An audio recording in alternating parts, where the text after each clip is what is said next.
Hey, fellow INFJ folks, another smudge. Do you smudge? Do you use sage? Anyway, do you let guilt stop you from being truthful? When I seen that yesterday, I was like, oh my God. Thinking about that, it's like in all aspects of my life, guilt stops me from being truthful all the time. Like with myself, with my family, with my passion, with my job, with even YouTube and vlogging and photography, like all aspects of my life, truth and guilt stops me.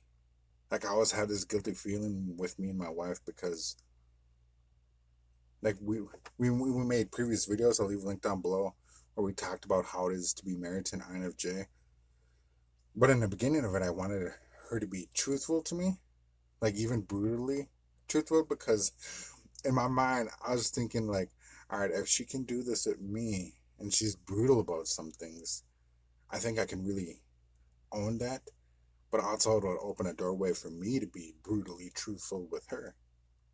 But yeah, there's so much more things that I feel guilty by not being truthful, but also I feel guilty because I want to be truthful and I feel like I should be truthful. Did I say that right? No, I want to be truthful and I don't want to be truthful because my guilty conscience. Like even think throughout my life, that's what's held me back. And I just wanted to sprinkle a little bit of this on. I was like, so, like, as an INFJ, like, it was like extremely hard for me to cheat. And when I would tell people that I cheated on them, it would be from an emotional or maybe even a psychological standpoint. Where, okay, I tell them, like, yes, I cheated on you. And that's what I would leave it as.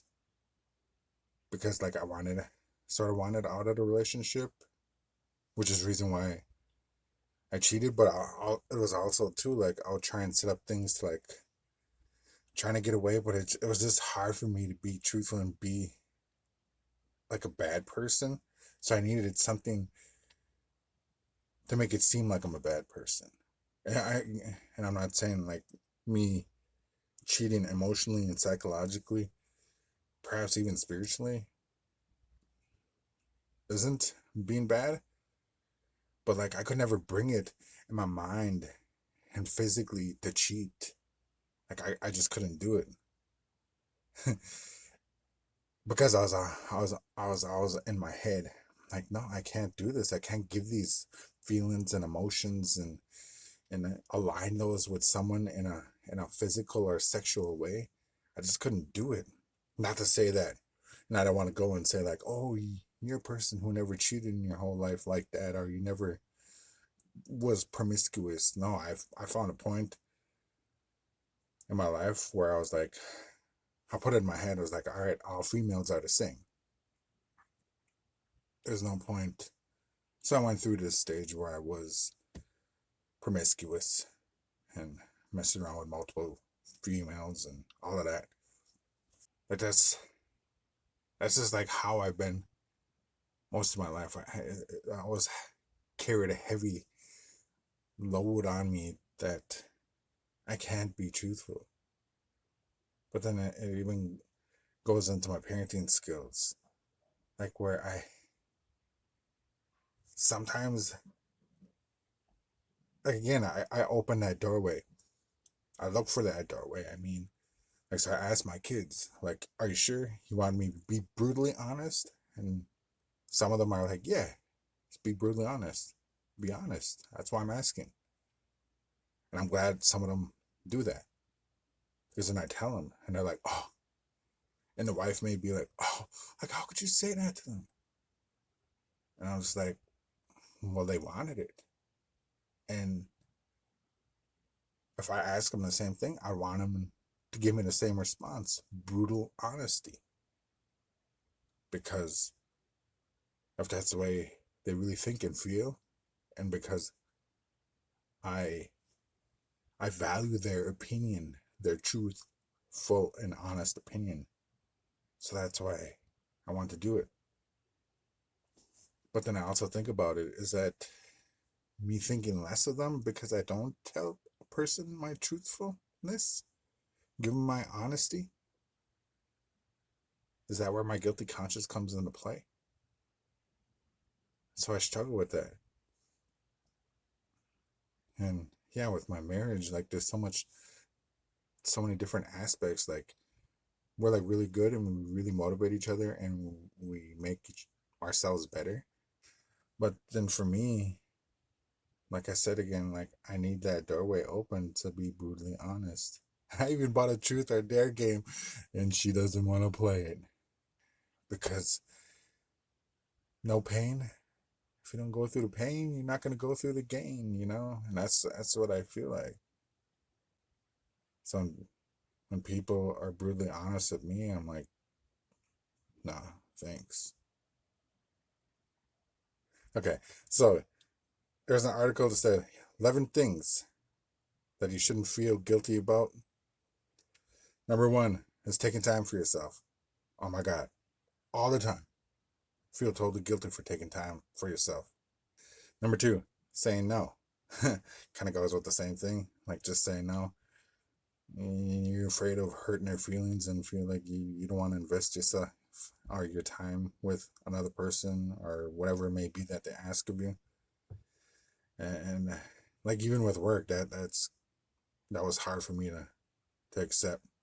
But I'm totally fine with saying no. A lot of times just because we communicate by text, I just don't respond to the text.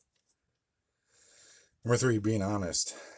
And again, like this goes back into the whole thing. Like these are supposed to be things that you shouldn't feel guilty about, but oh my God.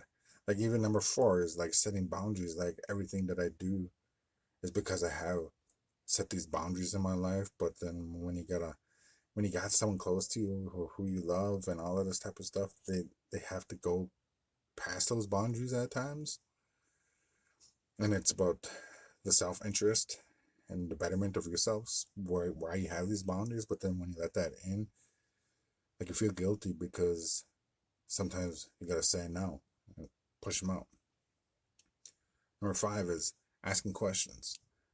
Asking questions. Like, I tend to ask a lot of questions, but then again, like, I don't want to push people into a part where they feel uncomfortable or they don't know the answer and they don't know how to respond and feel like you're wasting their time.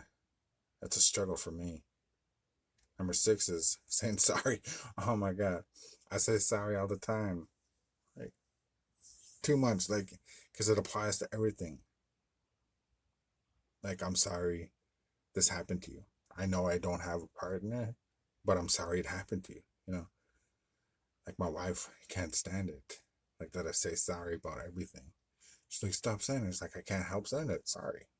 I made a video about that too.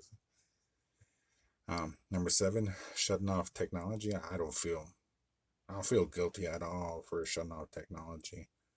Sometimes I just can't. I gotta get away from it. So I have no problem shutting off technology. Like even with people who try and contact me or anything like that, I'm just not gonna respond. I just don't answer phone calls, even if it's from my mom. Like, no, I'm not ready to talk right now. And I guess that goes with setting boundaries. Okay. Number eight, being yourself. And I think again that's a whole contradiction about being an INFJ, being just how we contradict ourselves because we want to be around people, we want to be around the negative or not negative. We don't want to be around the negative, but we want to be about the people who can contribute to our well-being, and make us feel energized. But then, yeah, because that's what we want. We want to find people in our lives who we can be ourselves. But if we can't, I don't want to be around you. I'll try and find a way to avoid you. Yeah. Number nine, having good morals. And then again, like that goes with a whole bunch of things. I felt guilty about that, like having good morals when I was questioning people. with all the work that I used to do. Number 10, eating something delicious. Don't feel guilty for eating something delicious. I think that comes in moderation. You gotta eat things that are delicious in moderation. Otherwise, they get big. Like me, the highest I got was, I think, like 50 pounds more than I am now. It's taken me a couple years to get down to this size where I feel a little more comfortable, but I still want to get back down to my pre-wedding weight, which is like 40 more pounds, and I'll be my pre-wedding weight. I don't know if there's an 11th on here. It lied to me. Maybe it lied to itself. All right, I just wanted to, I was thinking about all this and just wanted to see what y'all think about it, how y'all feeling about this type of stuff, and have you ever really talked about that, or being truthful and the guilt that comes with it? I don't know. That's some of my thoughts. Leave your thoughts and comments and suggestions down below. I appreciate it. Live long and prosperous. This is Comanche, the INFJ, and I'm out of here. Have a great day.